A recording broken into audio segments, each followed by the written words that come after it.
And like what we're saying, it really becomes a personal thing because everybody's different. Their income streams are different, their age to retirement is different, their property needs are different, their equity ratios are different. It's unique for everybody. We also mentioned briefly self-managed super funds. Does anyone have self-managed super funds? No? Yet one? That's becoming more and more common now. There was a time not that long ago where super funds couldn't borrow. That's changed now, and super funds can borrow. So these properties can be in the name of your self-managed super fund, rather than buying them in your own name with all the capital gains implications that all that has put against your super fund. Another way to do it. The other question that a lot of people ask me is whether or not these loans should be principal and interest or interest only. So am I going to pay the debt off, or am I going to be on the never? Definitely your home loan should be principal and interest, because that's the debt that you want to pay down, because there's no tax deduction. But most of your investment loans, I'd put it as interest only, because you don't really want to reduce that debt until you've got that one gone. Once that one's gone, then you can start to reduce these debts down, or use the gearing to go and buy another one, until you're happy with the portfolio that you've got. Now, that portfolio might be 2 properties, might be 5 properties, might be 11 properties. I don't know if anyone read the book, was it 0 to 350 properties in 5.2 years or whatever it is? No. Interesting book. First third of it is interesting. The last 2/3, it really starts to get into some weird concepts and stuff like that, but the beginning of it's quite good. And what they were saying in that book is basically just buying properties on price and gearing. It's about buying the right property. And you hear the stories, mother and daughter live at Ipswich, she's on 40 grand a year, daughter's on 35 grand a year, got 27 properties. People go, well, how did they do that? They don't earn any money, how do they get all these properties? The way they do it is they don't buy $600,000 properties at Hamilton that rent for $350 a week. They go and buy properties at Woodinawindi for $120,000 that rent for $250 a week, and they're actually making money on them. Now, you're not going to get any growth out of those properties. In 10 years' time, you revisit them, they're still only worth $120. But at least you've got cash flow out. That's some of the tricks that they use to get multiple properties. The other one is, I guess, that comes into the equation is rent. The banks will allow you to use the rent as income. So you've got your regular job income or business income, and that's all good, and the banks will use that for serviceability. But then the rent on this property, that may be, I don't know, $300 a week. $300 a week.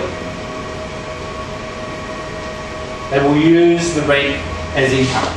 Now, depending on the lender, depends on how much rent they'll use. ANZ, for example, 75%. So whatever that rent is, they'll take 75% of it and they'll allow that as income. Commonwealth Bank, 80%. ING, 100%.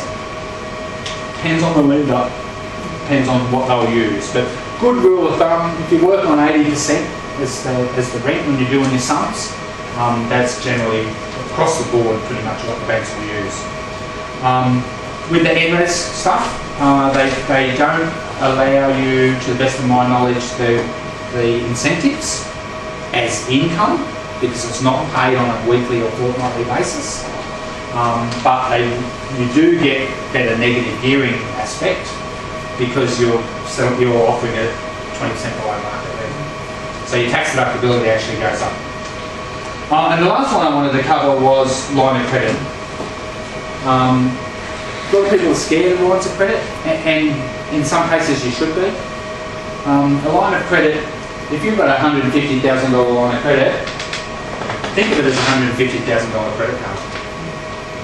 And for a lot of people, when I tell them that, they go, oh, I don't want a $150,000 credit card because I can't deal with it. And that's usually the people who've got 15 credit cards and all maxed out. But like a credit card, the beauty of a line of credit is that it's an available facility. So you can pay it down to naught, and then you pay no payments. You may pay no interest because you only pay for the money that you've used. So like a credit card, if you've got a $10,000 credit card with no balance, how much is your payment? Nothing. If you've got $10,000 credit card with $9,000 on it, then you've got a minimum payment each month. Likewise with a line of credit. But the beauty of it is that if you pay it to naught, you don't have to hand it in. Like your credit card, when you pay it off to naught, they don't go, oh, you paid off your card, give us a card. You can keep it, throw it in the drawer, keep it for however long you like. And tomorrow you can pull it out and go and buy a lounge. And lines of credit are the same. The beauty of line of credit is it's what's called an evergreen facility. So it lasts as long as you keep it. And you keep it attached to your property and it'll stay in place forever. If you have nil balance, then you make no payments, but the facility's still there. So you can use it to go and do improvements or buy other property or all those sorts of things. The other good thing with lines of credit is that you can, if you've got a $150,000 limit and you might have $50,000 owing, if you don't want to make any repayments to it, you don't have to. The interest is charged, and it might be $1,000 a month on 50 grand, for example. At the end of the month, you now owe 51,000. Next month you owe 52,000. Next month you owe 53. So you can make no payments at all, and it'll just merrily go along, eating itself away until it gets to its limit. So the beauty of line of credit is if you're in a situation, particularly for self-employed, where sometimes you have cash flow issues, there might be certain times of the year where business isn't as good as it could be. You know, after Christmas, for example, if you're in manufacturing when everyone's on leave and the factory's closed, you can not have to make the payments for that month. Mind you, you'll catch them up again later, but for that evening out of cash flow, you can just let them capitalise and they'll do all their good things. Downside is that if you've got a $150,000 limit, even if it's got no balance, then when you're going for further lending, the banks will still count that as $150,000 because you can go tomorrow and go and buy a car with it. You don't have to apply for it. The facility's already there. So it gets factored into your serviceability, but effectively it's just money that you can use for whatever purpose. Bearing in mind though that if you've got it attached to your home and you're using that $150,000 for an investment purpose, then it's taxed up. But if you take 40 and go and buy a car with it, then that 40 is not taxed up because it's used for a personal purpose. So that's really the only trick you have to watch out for. If people are saying, look, for me for example, we've got a home loan and I've actually got 2 lines of credit. One I use for business use and one I use for personal use. And I try and keep the two to the best of my ability separate. So if I'm doing renovation work around the home, I use the one that I've got used for personal use and I'll go and buy timber or pavers or whatever with that, or holidays. And then for cash flow for my business here, I use the other line of credit and it's just used for business purposes. So by keeping it separate, it makes it easy for your accountant. And anything that's easy for your accountant, it's going to cost you less. Because if it's hard for the accountant, he's going to charge you more to do it. If it's easy, then usually it's cheaper. That's pretty much all I've got, really. It's pretty straightforward, I think. Has anyone got any questions? Quick one. What sort of time, I suppose, for the average investor, what sort of time period between each subsequent property purchase? Purchase? Of the clients that I deal with, usually the quickest one is 2 or 3 months between properties. It takes a bit of research. You find one, you purchase it, you nail that down, let the dust settle, then they go looking for another. That's the common practice that I think. Outside of that, probably the average is maybe every year or so. You might buy one a year or one every 18 months, something like that. The other people that I started with that did the portfolio of 9 properties, they were buying them every 2 months. And towards the end, they started to slow down a little bit. 2 reasons. One, it was harder to find the properties because it was coming off the buyer's market that it was then, which we're back in again now. And so the properties were getting harder to find, and he was really picky. So if it wasn't the right deal, he just like, I'll go and find the right deal. So they were getting harder to find, so that slowed him down. Plus, as they were starting to get rarer, some of the properties he was buying needed a bit more work, and he was doing the work himself. So that was taking up a bit more of his time. So, you know, where the first property was taking 3 weeks to get it prepared for a tenant, the last properties were taking 8 to 12 weeks to get it prepared for the tenant. So that slowed him down in the next phase. Some people use buyer's agents, where it's basically a real estate professional, for want of a better word, that works for you rather than the seller. And their job is to do property selection for you.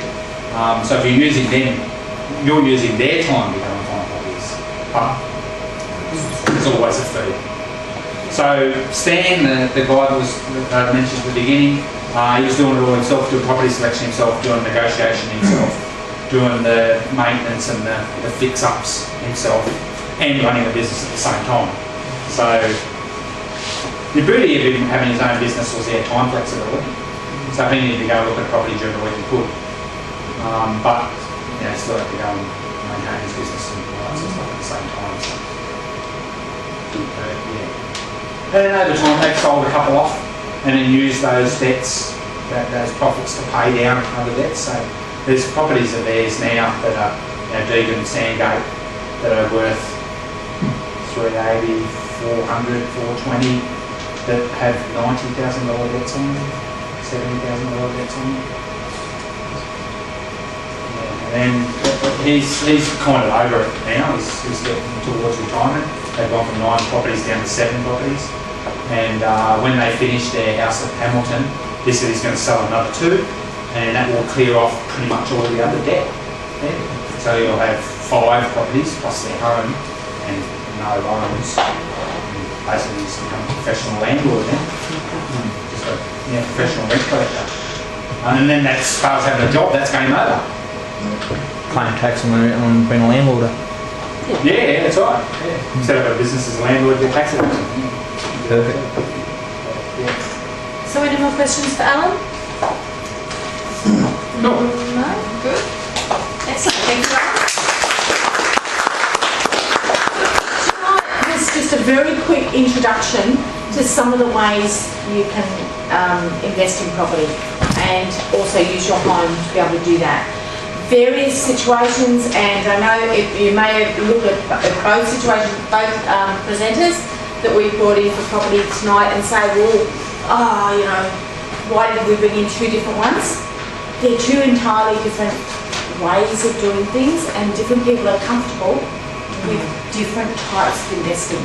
So some of you may be more comfortable with using BURBS, some may be more comfortable doing an NRAS property, some might go on, I actually prefer to do this and let's just buy established properties. Different ways, and everything is personalised. So after tonight, what you really need to do is look at what you want to do, talk to whoever it is that you need to talk to. The guys are still around for a little while, we've got some refreshments. I'd actually like to introduce you very quickly to the rest of our team. Nathan, who most of you have spoken to. Phil, up the back manning the camera. And Lee. Phil works out of our Lutwyche office, Lee works out of our Paddington office. And Alan you'll generally find at Paddington, though he keeps trying to hover around Lutwyche, I keep kicking him out. And I'm normally here at Lutwyche. So any questions you have, if you haven't had them answered tonight, write them down and give them to us. Everybody's got a feedback form.